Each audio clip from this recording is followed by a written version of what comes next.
marilah kita lanjutkan kajian tafsir surah Al-Baqarah. Kita sampai pada paragraf 94 sampai 96 yang berjudul keserakahan kaum Yahudi terhadap kehidupan.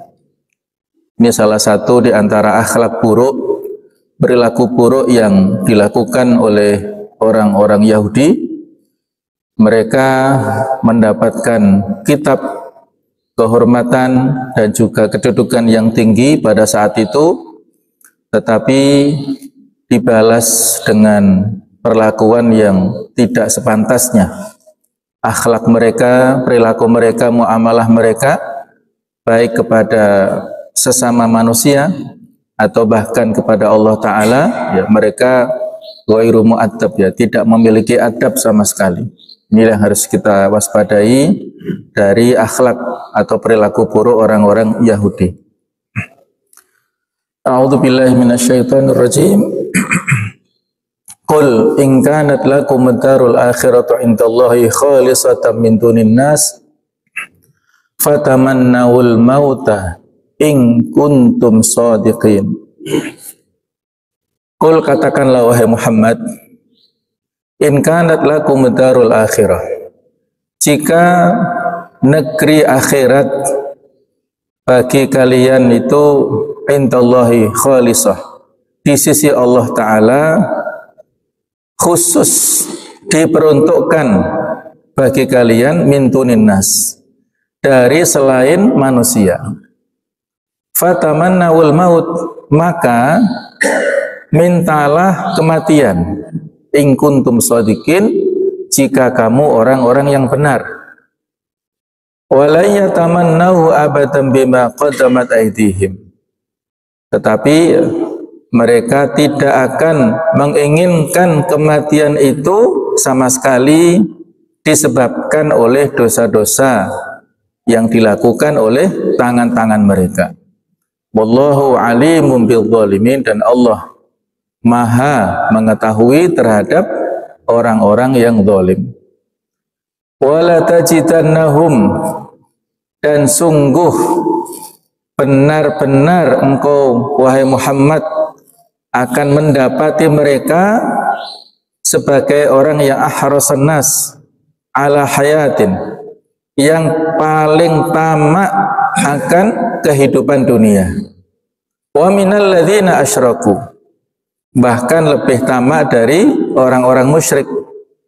Yawaddu ahaduhum, menginginkan masing-masing di antara mereka itu lau yu'ammaru alfasanah, seandainya diberi umur di dunia ini selama 1000 tahun.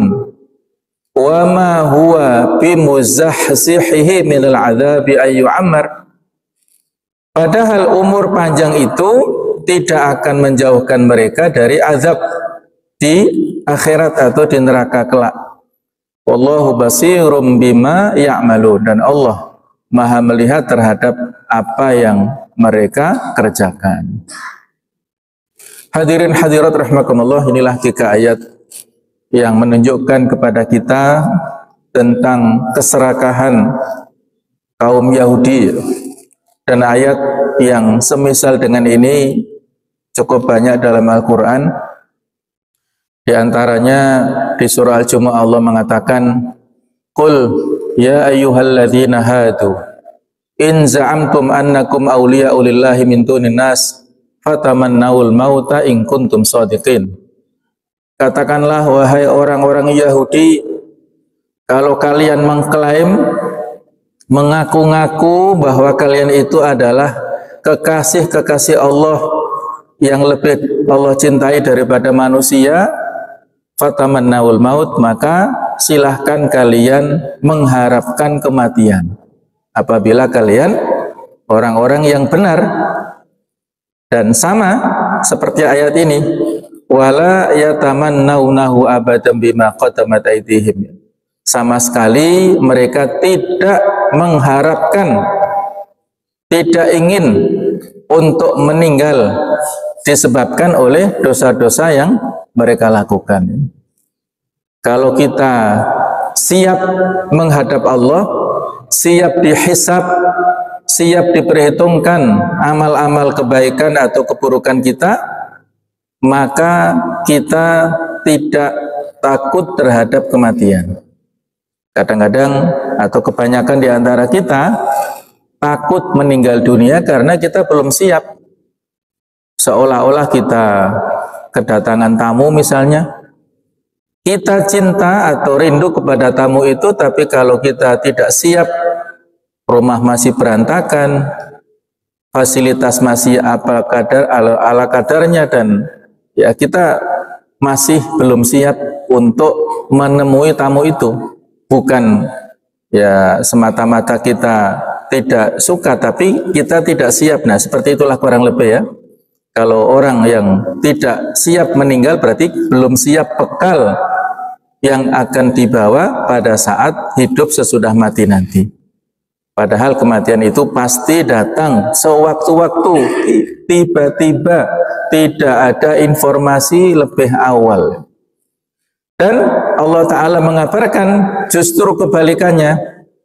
Orang-orang Yahudi, mereka inilah ahrasan nasi ala hayat, yang paling antusias tamak terhadap kehidupan dunia ini, bahkan menginginkan diberi umur panjang selama 1000 tahun, seolah-olah dengan kehidupan yang panjang itu mereka bisa selamat dari kehidupan akhirat, padahal tidak demikian ya, dan kebalikannya.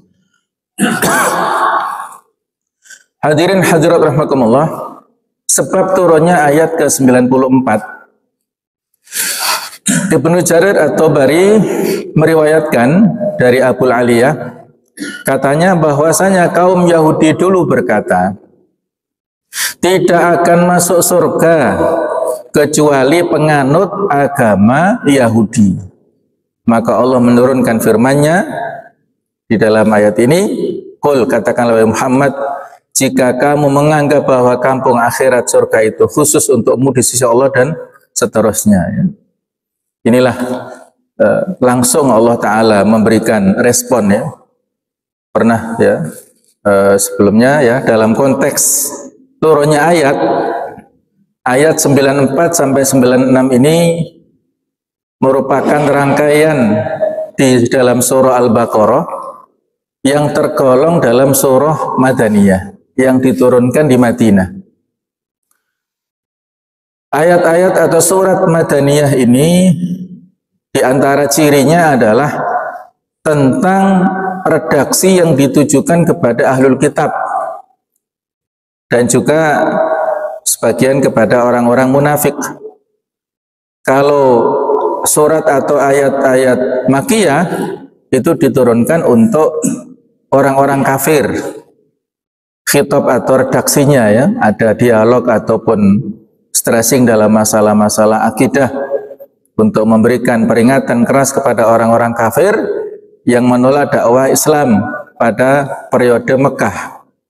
Nah, sedangkan pada periode Madinah, karena di sana sudah ada komunitas orang-orang ahlul kitab yang mendiami Madinah. Konteksnya adalah saat Nabi Muhammad menghadapi tantangan dan pertentangan dari kaum Yahudi di Madinah. Mereka bersikeras menolak ajaran Islam dan terus-menerus mengusik Nabi dan para sahabat ini. Di antaranya peristiwa Madinah.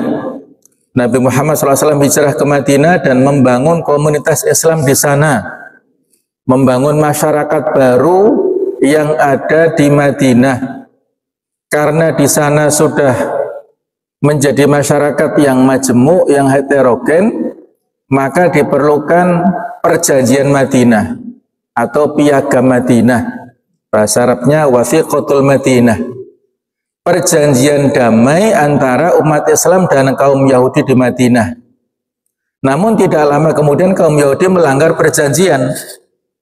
Jadi Nabi membangun masyarakat baru yang ada di Madinah, mengkonsolidasi kekuatan internal kaum muslimin dengan membangun Masjid Nabawi yang sebelumnya diawali dengan pembangunan Masjid Quba, Jadi Masjid Nabawi sebagai sentral, markazul ibadah wa markazul qiyadah, pusat dalam hal peribadatan dan pusat dalam hal pengendalian masyarakat, ya kalau kita sekarang bahasanya pusat pemerintahan, ya itu berada di Masjid Nabawi. Kemudian yang kedua strategi beliau adalah at-ta'akhi bainal ansor wal muhajirin, mempersaudarakan antara orang-orang yang dari asli Madinah dan yang hijrah dari Mekah itu, mereka dipersaudarakan. Dan yang ketiga ini, melakukan kesepakatan damai antara orang-orang muslimin dan kaum muslim, ya, yang ada di sana, di antaranya adalah orang-orang Yahudi ini. Jadi itulah dilakukan perjanjian Madinah. Pada awalnya orang-orang Yahudi ini taat dan mengikuti aturan main yang telah disepakati bersama, tetapi lambat laun mereka mengingkari atau berkhianat terhadap perjanjian ini. Ada 3 suku besar dari kaum Yahudi, ada Bani Nadir, ada Bani Qainuqa, ada Bani Quraidah, semuanya mengingkari. Kemudian yang terakhir adalah kaum Yahudi di Khaybar. Semuanya mengingkari perjanjian damai yang telah disepakati bersama, sehingga mereka terusir dari Madinah dan ya berkelana sampai ke Syam, sampai kemana-mana. Mereka tidak bisa hidup damai bersama komunitas lainnya. Itulah tentang perjanjian Madinah, ya, sekilas yang ini menurut pakar sejarah. Perjanjian atau Piagam Madinah ini menjadi inspirasi munculnya ide Pancasila yang ada di negara kita. Itu semacam konsensus kesepakatan bersama antara orang-orang muslim dan orang-orang muslim, karena yang memiliki jasa terhadap pendirian negara kita ini bukan orang muslim saja, ya, walaupun mereka kaum muslimin adalah mayoritas, tetapi ada juga kontribusi daripada orang-orang non-muslim dan mereka diakomodir, ya, dalam konsensus bersama berupa Pancasila ini. Yang ketiga adalah terjadinya konfrontasi, pertentangan. Nabi Muhammad menghadapi pertentangan dan sikap keras kepala dari kaum Yahudi.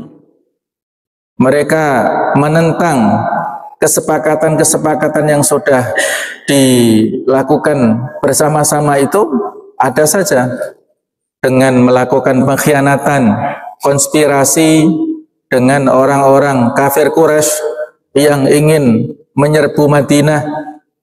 Jadi mereka melakukan penyerbuan, ya, orang-orang kafir Quraisy ini, dan itu dibantu oleh orang-orang Yahudi.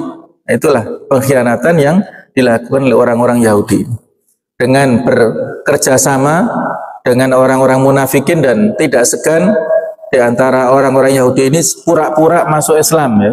Contoh yang sangat populer adalah gembong munafikin Abdullah bin Ubay bin Salul, yaitu aslinya Yahudi, tetapi secara zahir lesannya pura-pura masuk Islam, sehingga bisa ikut bersama-sama kaum muslimin dan mengetahui rahasia kaum muslimin dari dalam, kemudian menyebarkan keluar kemana-mana, melakukan provokasi untuk memusuhi Rasulullah dan para sahabat di Madinah.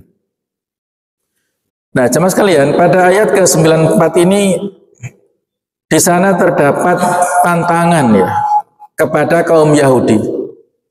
Katakanlah, wahai Muhammad, in kanat lakumud darul akhirah, jika negeri akhirat itu di sisi Allah khusus untuk kalian saja, bukan untuk orang lain, maka mintalah kematian jika kamu orang yang benar, ya.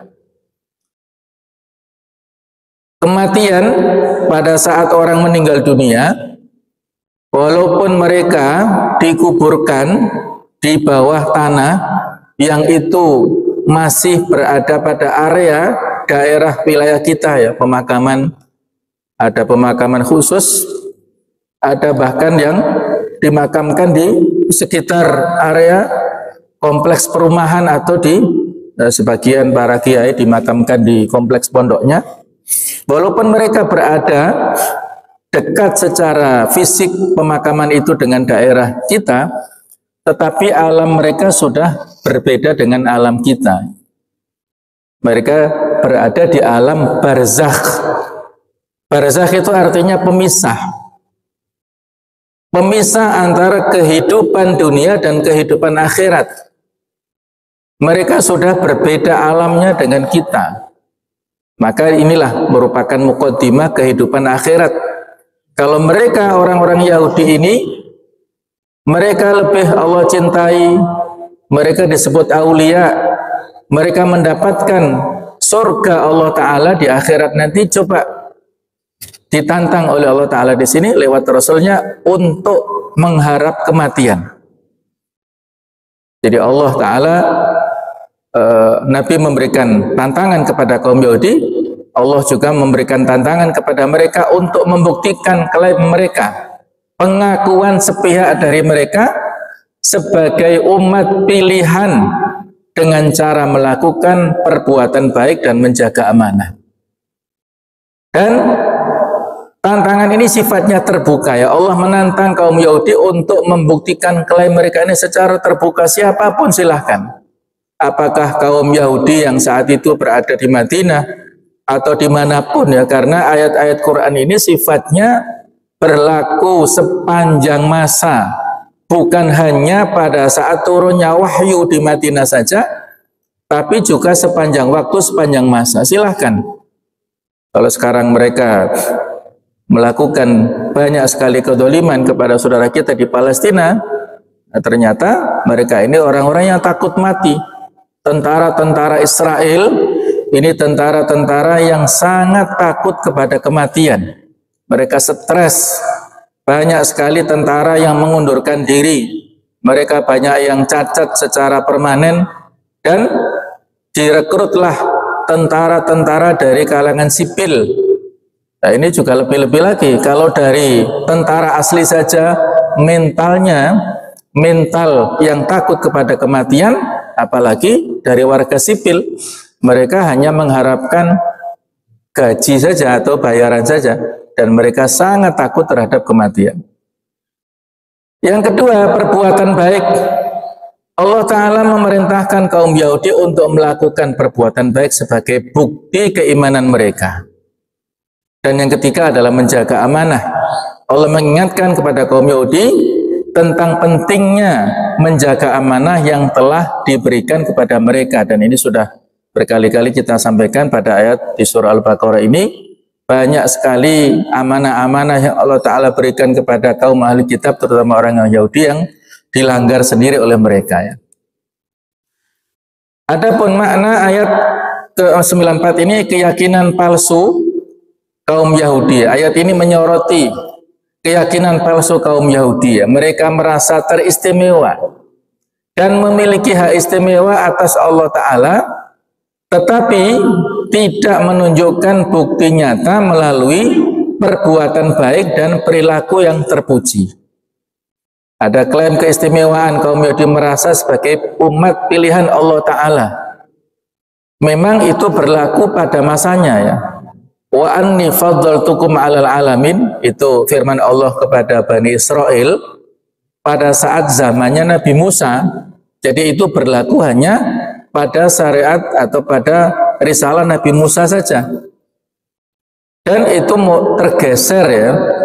Posisi keistimewaan dan kedudukan tinggi yang dimiliki oleh orang-orang ahlu kitab, orang-orang Yahudi ini, karena perilaku buruk yang mereka lakukan itulah, maka Allah mencabut posisi tersebut, mencabut keistimewaan yang diberikan kepada Bani Israel ini. Jadi mereka melakukan perilaku kontradiksi, ya. Perilaku mereka tidak sejalan dengan klaim mereka sebagai umat pilihan, yang harusnya umat pilihan sebagai contoh teladan, tetapi yang mereka lakukan kebalikannya, sama sekali tidak menunjukkan sikap sebagai pemimpin umat. Dan sisi lain Allah menunjukkan bahwa keimanan itu harus dibuktikan dengan perbuatan baik, ya. Laisal iman bitamanni wala bitaroji. Iman itu bukan klaim, angan-angan, ataupun persepsi keinginan semata-mata, walakin ma waqara fil qalbi wa saddaqahul amal. Iman itu adalah sesuatu yang menancap kuat dalam hati dan dibuktikan oleh amal nyata. Kalau mereka mengklaim iman secara hati saja tidak berguna, harus dibuktikan dalam bentuk amal nyata dan juga perbuatan nyata itu. Sedangkan jamaah sekalian, pada ayat 95 ini terdapat harapan palsu kaum Yahudi, yang artinya adalah tetapi mereka tidak akan menginginkan kematian itu sama sekali karena dosa-dosa yang telah dilakukan oleh tangan-tangan mereka. Mereka melakukan dosa ini dengan fisik secara umum, ya. Tetapi kebanyakan di dalam ayat-ayat Al-Quran, dosa ini digambarkan oleh perbuatan dalam bentuk tangan, ya. Karena tangan inilah yang dominan. Lisan juga demikian, ya. Dosa dengan lisan juga ada. Tetapi dosa dengan tangan ini sifatnya lebih masif dan lebih berbahaya. Dengan tangan manusia bisa melakukan kerusakan. Dengan tangan manusia kalau sekarang adalah bisa menuliskan kata-kata yang tidak baik di media sosial. Dengan tangan manusia bisa melakukan kezaliman kepada sesama, bisa memukul, bahkan bisa membunuh dan melakukan hal-hal yang sifatnya kerusakannya masif, ya. Jadi banyak ayat yang menggambarkan bima qaddamat aydihim dilakukan oleh tangan-tangan mereka ini. Ayat 95 ini mengungkapkan harapan palsu kaum Yahudi yang mendambakan duniawi. Mereka berharap bisa mendapatkan pertolongan dari Allah untuk mengalahkan kaum muslimin, namun Allah tidak akan memenuhi harapan mereka. Poin pertama tentang harapan duniawi, kaum Yahudi mendambakan kemenangan duniawi atas kaum muslimin. Ya. Ini berlaku terus, ya, sepanjang dulu sampai sekarang ini ada perebutan kekuasaan ataupun dominasi mereka, ingin selalu berada di atas kaum muslimin. Dan yang kedua, kekecewaan Allah Ta'ala tidak akan mengabulkan harapan mereka yang berorientasi duniawi itu. Dan pelajaran yang bisa kita ambil adalah keimanan benar harus fokus pada akhirat, ya, bukan dunia. Karena dunia ini sementara akhirat adalah selamanya. Berapapun usia yang diberikan Allah Ta'ala kepada kita di dunia, kalau orang-orang Yahudi mengharap usia sampai 1000 tahun dan itu mustahil, ya. Dulu Nabi yang terpanjang usianya Nabi Nuh itu mendapat usia 950 tahun. Nah, jadi itu usia yang sangat panjang. Kalau semakin kita dekat dengan kiamat, ya, maka usia kita semakin pendek. Jadi kalau kita mengklaim memiliki keimanan yang benar, maka kita sikapi dunia ini sebagai kehidupan yang sementara. Kun fid dunya ka'annaka gharib. Hiduplah kamu di dunia seperti orang asing, au abiru sabil, atau seperti musafir. Kalau kita misalnya melakukan perjalanan dari Malang ke Jakarta, misalnya sekarang bisa lewat tol, maka tujuan akhir kita di Jakarta. Fokus kita itu bagaimana sampai ke Jakarta. Walaupun kita banyak mendapatkan rest area kanan kiri, kita nggak boleh lama-lama. Kalau dulu masa pandemi 30 menit saja, nah itu nggak boleh lama-lama. Kita mampir ke dunia ini juga hanya sementara. Tujuan akhir kita fokusnya di akhirat. Kita punya bekal, punya uang, punya apapun, itu untuk akhirat, bukan untuk mampir di dunia yang sementara ini. Itulah pelajaran untuk orang-orang Bani Israel, orang-orang Yahudi, dan juga untuk kita semuanya. Nah, sedangkan pada ayat 96 ini menunjukkan tentang keserakahan dan kecintaan kaum Yahudi terhadap kehidupan dunia. Jadi Allah Ta'ala menggambarkan keserakahan dan kecintaan kaum Yahudi terhadap kehidupan dunia. Mereka mengejar harta dan kekuasaan dengan cara yang tidak halal, bahkan mengabaikan perintah Allah. Jadi mereka menghalalkan segala cara untuk mencapai tujuannya. Jadi di sana ada keserakahan kaum Yahudi mencintai harta dan kekuasaan yang lebih dari Allah Ta'ala. Dan itu sudah ditunjukkan ketika mereka mendapatkan rezeki apapun yang sudah pernah kita ceritakan. Mereka mendapat makan minum yang sangat lezat berupa manna dan salwa, ya, semacam burung puyuh dan juga madu yang sangat manis.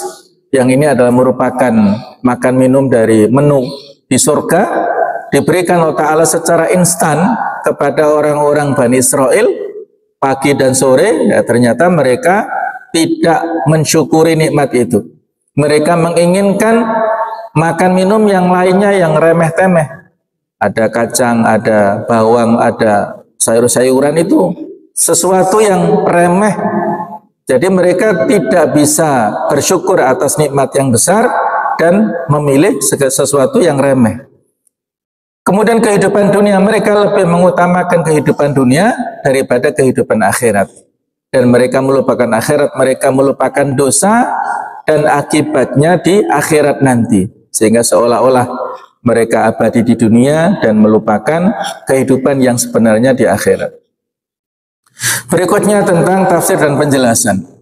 Nabi Muhammad SAW disuruh oleh Allah Ta'ala untuk berkata kepada kaum Yahudi, jika benar klaim kalian bahwa surga itu khusus untuk kalian saja, bukan untuk orang lain, dan bahwa neraka hanya menyentuh kalian selama beberapa hari, serta bahwa kalian adalah umat pilihan Allah, maka mintalah kematian yang akan mengantarkan kalian ke kenikmatan abadi yang dikhususkan bagi kalian itu, bagi kalian saja itu, tanpa ada orang lain yang menyaingi kalian di atasnya.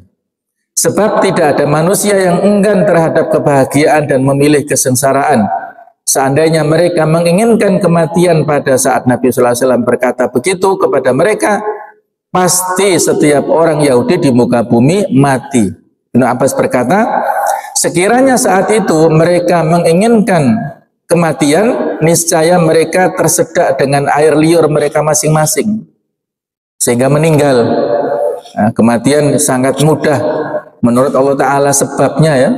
Orang naik sepeda, beberapa waktu lalu ya, ada seorang dokter spesialis yang ahli dalam bidang tulang dan dia ahli dalam bidang antisipasi segala macam cedera, tapi ternyata justru beliau meninggal pada saat latihan. Beliau sudah menjuari beberapa event naik sepeda dan mempersiapkan ikut lomba ke luar negeri yang jaraknya 1000 km. Mungkin terforsir tenaganya sehingga beliau meninggal dunia, ya. Jadi mungkin nggak kuat fisiknya. Jadi macam-macam lah sebab meninggal ini. Nah, maka kalau Allah Ta'ala menginginkan, mudah sekali untuk mematikan mereka. Kalau Allah mau, mudah sekali menghancurkan orang-orang Israel di Palestina ini. Tapi Allah masih menunda, ya, menunggu, dan bagaimana memberikan ujian kepada kaum muslimin, termasuk kita di dunia ini. Apakah kita bersabar, apakah kita berhusnudzon kepada Allah Ta'ala, ataukah kita bersuudzon? Itu semuanya ujian bagi kita, ya. Jadi kita tunggu saja kemenangan kaum muslimin di Palestina ini. Diriwayatkan dari Ibnu Abbas bahwa maksud ayat ini adalah doakanlah kematian bagi salah satu pihak, kita atau kalian, yang paling dusta klaimnya, namun mereka enggan, tidak sudi berdoa sebab mereka tahu diri mereka berdusta, ya. Ini mirip seperti mubahalah, ya. Jadi mubahalah itu adalah nanti di surah Al-Imran ada penjelasannya, saling bersumpah di antara dua pihak, mana yang Allah Ta'ala anggap dusta, maka itulah yang akan diberikan kecelakaan, ya, ataupun kerusakan ataupun kematian. Jadi ini menurut Ibnu Abbas, kalau mereka gentle, mereka berani, silahkan. Apakah orang-orang kaum muslimin yang dianggap dusta atau dianggap buruk oleh mereka yang mati, ataukah orang-orang Yahudi yang mati? Nah, itulah, ya, semacam itu, ya, walaupun tidak persis, tapi ini tafsir daripada Ibnu Abbas. Ibnu Katsir berkata, penafsiran Ibnu Abbas terhadap ayat ini adalah yang paling tepat. yakni mendoakan kematian atas salah satu pihak, mereka atau kaum muslimin yang paling dusta. Dan perang doa semacam ini dikenal dengan istilah mubahalah tadi. Kalau ayat ini diartikan bahwa mereka disuruh mengingini kematian, tentu tidak kelihatan hujjah atas mereka. Sebab meskipun mereka meyakini benarnya klaim mereka, tidak berarti mereka harus mengingini kematian, karena tidak ada hubungan inheren yang melekat, tidak terpisahkan antara adanya kesolehan dan keinginan mati ini. Jadi rupanya Ibnu Katsir lebih menguatkan pendapat Abdullah bin Abbas bahwa tantangan ayat ini ditujukan secara terbuka kepada orang-orang Bani Israel atau kepada orang-orang Yahudi ya. Dan silakan siapa yang paling soleh atau paling lurus, silakan. Siapa yang mati, itulah seperti mubahalah. Betapa banyak orang soleh yang tidak ingin mati, bahkan justru ingin berumur panjang agar kebaikannya bertambah banyak dan derajatnya di surga meningkat, sebagaimana disebutkan dalam hadis, khairun nas, sebaik-baik kalian, khairukum man tala umruhu wa hasuna amalu. Sebaik-baik kalian adalah orang yang panjang umurnya dan bagus amalnya ya. Diberi umur panjang tapi bagus amalnya, dan kebalikannya seburuk-buruk manusia adalah yang umurnya panjang tapi ya amalnya buruk ya, banyak melakukan kemaksiatan kepada Allah dan juga kepada sama manusia. Bagaimanapun juga, baik mengikuti penafsiran Ibnu Abbas ataupun mengikuti penafsiran yang kedua, selamanya takkan ada satupun dari mereka yang mengharapkan kematian akibat kekafiran, kefasikan dan kedurhakaan yang telah mereka perbuat. Seperti ya, ini contoh kita diingatkan kembali tentang perbuatan buruk orang-orang Yahudi, mengubah Taurat, membunuh para nabi dan orang-orang yang tidak bersalah, dan ingkar kepada Nabi Muhammad SAW. Padahal sudah diberitakan kedatangan beliau dalam kitab suci mereka. Allah tahu bahwa mereka orang-orang yang aniaya dalam klaim mereka bahwa negeri akhirat atau surga itu khusus untuk mereka saja, dan bahwa bangsa-bangsa selain mereka tidak punya hak atas surga, dan Allah akan membalas mereka atas perbuatan-perbuatan mereka. Ada sebagian orang-orang Yahudi yang tinggal di Madinah, itu menurut riwayat ya, ada satu riwayat menceritakan seorang Yahudi ini bertetangga dengan penduduk Madinah yang namanya seorang akhirnya masuk Islam ya, Salamah bin Waqqash. Jadi pada saat sebelum kedatangan Nabi ke Madinah, orang Yahudi ini sering menyampaikan dakwah kebenaran kepada si penduduk Madinah ini. Jadi menceritakan tentang siksa yang ada di neraka, tentang azab di neraka, tentang pahala di surga, menceritakan tentang betapa perbuatan baik ya itu akan mendapatkan pahala kebaikan, keburukan juga akan mendapatkan balasan keburukan dan seterusnya. Pokoknya mendakwahkan kepada Salamah bin Waqqash ini.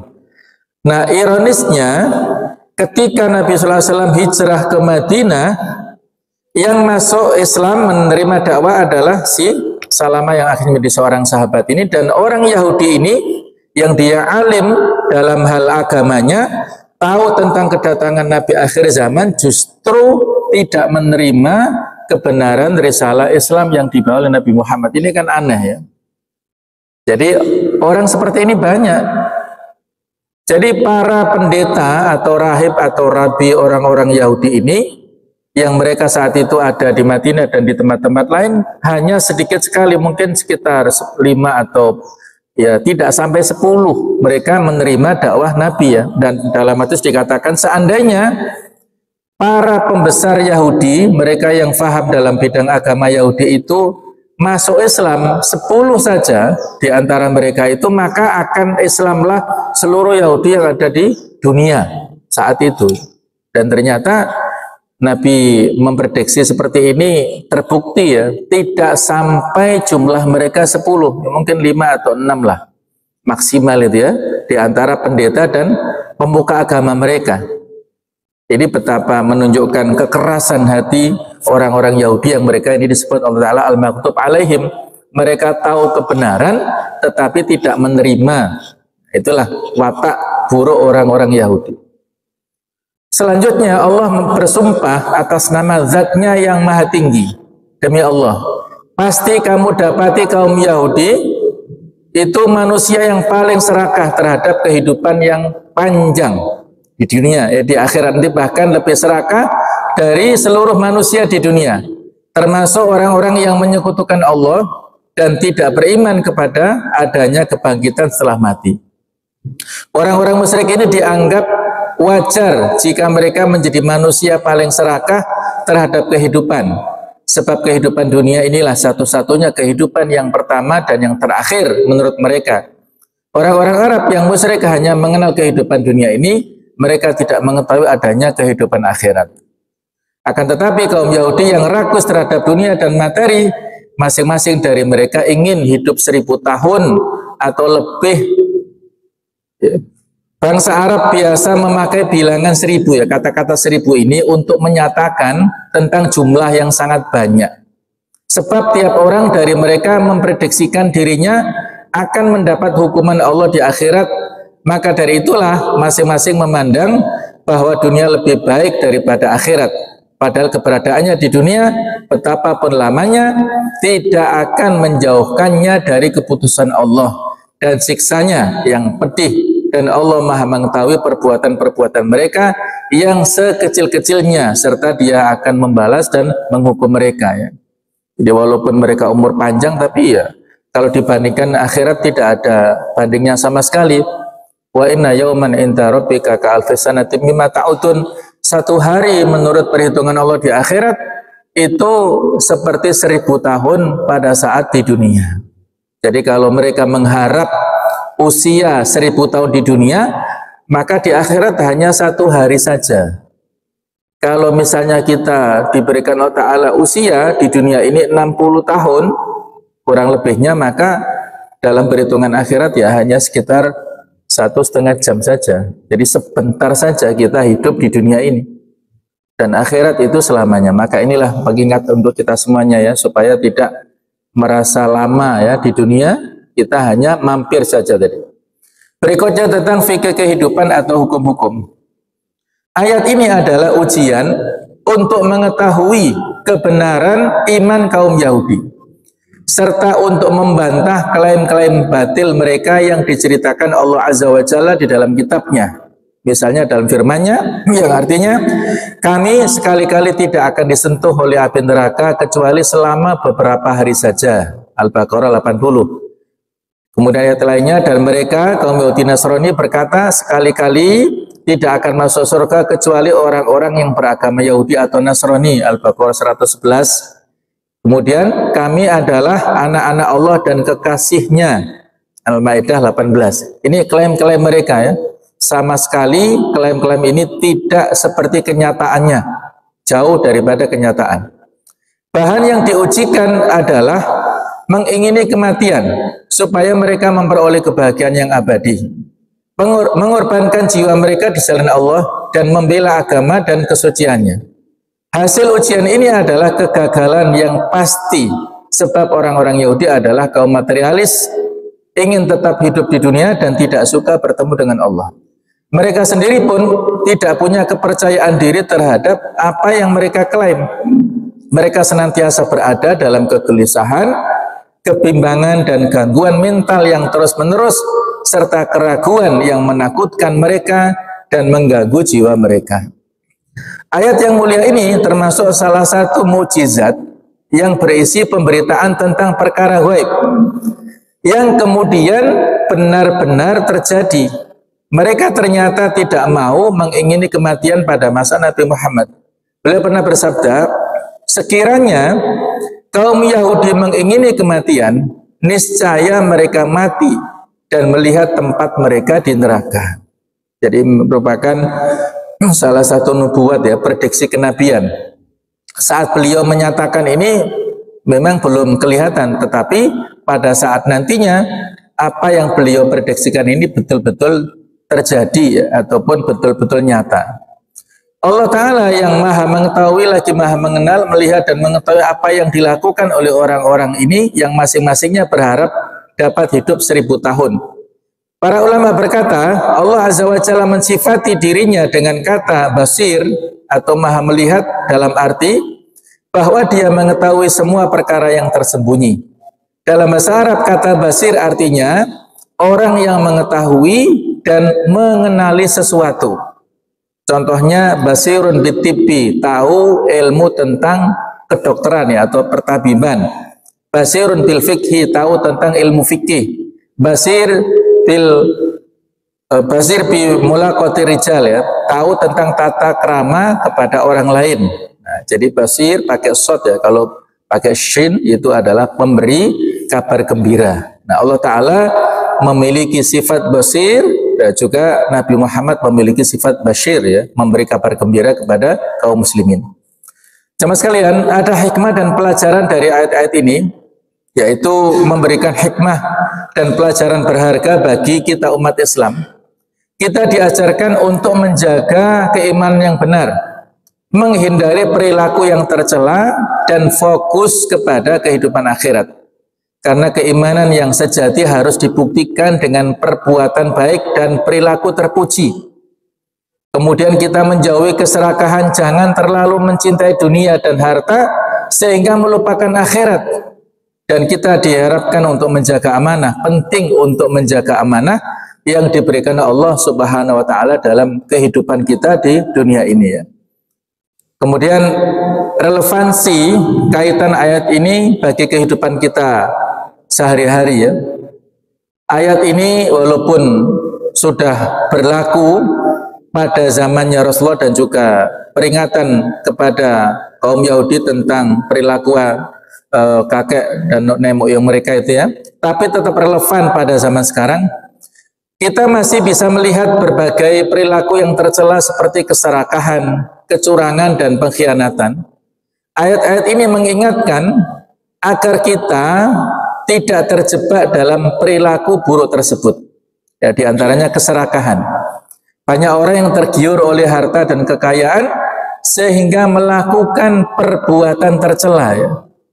Dunia ini memiliki ya semacam tabiat yang bisa mataul ghurur ya, sesuatu kenikmatan yang bisa menjadikan seseorang lupa dan serakah. Di surat At-Takatsur itu ya, itu Allah Ta'ala menyindir dan memberikan peringatan kepada kita semuanya. Jadi orang banyak tergiur oleh harta kekayaan sehingga menghalalkan segala cara. Kemudian akhirnya ada kecurangan. Kecurangan dalam berbagai bidang seperti bisnis dan politik itu masih sering terjadi ya. Jadi dalam hal ya kita punya pengalaman kemarin ya, walaupun ya ya, sampai sekarang pun juga belum bisa dibuktikan, tetapi fakta yang kita lihat sehari-hari terjadi banyak kecurangan dalam hal manipulasi suara dan sebagainya, tapi karena ya susah untuk membuktikan ya, karena mereka lah memiliki kekuasaan sehingga ya ini sebagai pelajaran lah kita semuanya ya. Kemudian pengkhianatan terhadap amanah dan kepercayaan masih terjadi di berbagai lapisan masyarakat. Mereka yang memiliki otoritas ataupun jabatan kekuasaan ini kadang-kadang tidak bisa amanah, tidak bisa proporsional dan juga tidak memiliki kejujuran ya, sehingga mereka melakukan banyak sekali kecurangan ataupun yang seperti ini ya. Sehingga pesan moral yang bisa kita ambil dari ayat ini adalah pentingnya menjaga keimanan yang benar, menghindari perilaku yang tercela, dan fokus pada kehidupan akhirat. Kita harus mencontoh perilaku para sahabat Nabi yang senantiasa berpegang teguh pada ajaran Islam. Mereka para sahabat Nabi adalah menjalankan ibadah dengan rukun-rukun Islam dan juga rukun atau ibadah makhluk yang lainnya. Kemudian mereka bersikap jujur, menjaga kejujuran dalam berkata dan bertindak, serta senantiasa berbuat baik, bersedekah dan membantu kepada sesama manusia yang membutuhkan. Jadi inilah pesan-pesan yang mulia Dan sebagai penutup, ada refleksi dan aplikasi dalam kehidupan. Sebagai umat Islam, kita harus merenungkan makna ayat-ayat ini dan menerapkannya dalam kehidupan sehari-hari. Kita harus senantiasa berhati-hati agar tidak terjerumus dalam perilaku buruk yang dilarang Allah Ta'ala. Jadi harus introspeksi diri, evaluasi, melihat kembali perbuatan kita dan berusaha memperbaiki diri. Kemudian yang kedua, meneladani para sahabat, belajar dari para sahabat Nabi yang senantiasa berpegang teguh pada ajaran Islam, serta yang ketiga memperkuat keimanan, meningkatkan keimanan dan ketakwaan kepada Allah Ta'ala, serta dalam hal ini juga kita tidak melupakan bagaimana konspirasi global yang dilakukan oleh orang-orang Yahudi ini harus selalu kita waspadai. Mereka adalah makhluk yang telah Allah gambarkan dalam banyak ayat dengan segala macam kecurangan dan pengkhianatan, serta keserakahan mereka itulah ada dalam pengaruh kehidupan kita sehari-hari, sehingga loyalitas kita harus senantiasa kita fokuskan kepada Allah Ta'ala, kepada Rasulullah, kepada kaum muslimin, dan ini harus kita aplikasikan ya, dampak ataupun efek yang bisa kita lihat bagaimana soal ekonomi ya. Jadi sudah dianjurkan oleh banyak ulama, banyak tokoh-tokoh ya kepada kita umat Islam supaya ya paling tidak sekecil apapun ya upaya misalnya pemboikotan ya, sekecil apapun pemboikotan kepada produk-produk yang diafiliasikan kepada Israel itu harus kita perhatikan ya. Sekecil apapun kebutuhan rumah tangga, kalau kita ya berniat untuk ikhlas lillahi ta'ala ilau kalimatillah, insya Allah ada pahalanya. Jadi harus kita lakukan walaupun itu mungkin kelihatan remeh, kelihatan kecil ya. Tapi kalau kita upayakan seluruh dunia kaum muslimin tidak mengkonsumsi dan tidak memakai produk-produk daripada orang-orang Israel, insya Allah kita akan mendapatkan kejayaannya insya Allah. Demikianlah tafsir daripada surah Al-Baqarah 94 sampai 96. Mudah-mudahan ada manfaatnya. Monggo, silakan. Waalaikumsalam warahmatullahi wabarakatuh. Ustaz, ada 3 pertanyaan mungkin mengambilkan pertanyaan. Yang pertama yaitu isi ajaran agama Yahudi itu bagaimana? Firman Allah dalam Al-Quran tentang orang Yahudi itu benar-benar isinya banyak yang mencela kaum Yahudi. Yang pertama. Nomor 2, agama Yahudi itu menyembah apa ya sebenarnya? Iya. Nomor 3, bila kaum Yahudi itu kaum yang merusak, mengapa Nabi Muhammad SAW masih menjalin kerjasama dengan mereka? Misalnya dulu Nabi pernah memiliki pembantu Yahudi yang berusia muda hingga diimoni sampai dengan pembantu itu meninggal dunia. Terus yang kedua, misalkan Nabi Muhammad juga pernah berhutang kepada orang Yahudi. Yeah. Terus misalnya ketiga, bahkan ada tukang masak yang meracuni Nabi Muhammad. Maka hikmahnya seperti apa itu? Jadi orang Yahudi itu merusak, tapi Nabi Muhammad tetap menjalin kerjasama. Ya.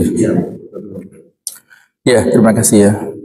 Ini pertanyaannya berat-berat ya, tapi saya coba menjawab secara global ya. Ini sudah pernah kita sampaikan pada bulan yang lalu ya. Jadi sebenarnya tentang ajaran yang ada dalam kitab Taurat dengan yang ada dalam Al-Quran itu terjadi kemiripan ya.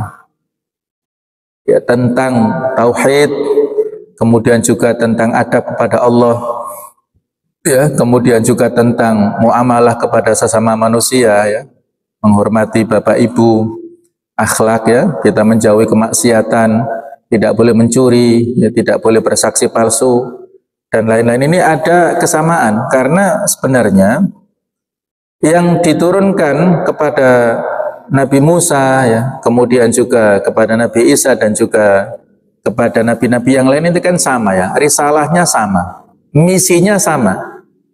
Nah, perbedaannya adalah karena mereka ini melakukan distorsi, penyimpangan dari ajaran aslinya itu.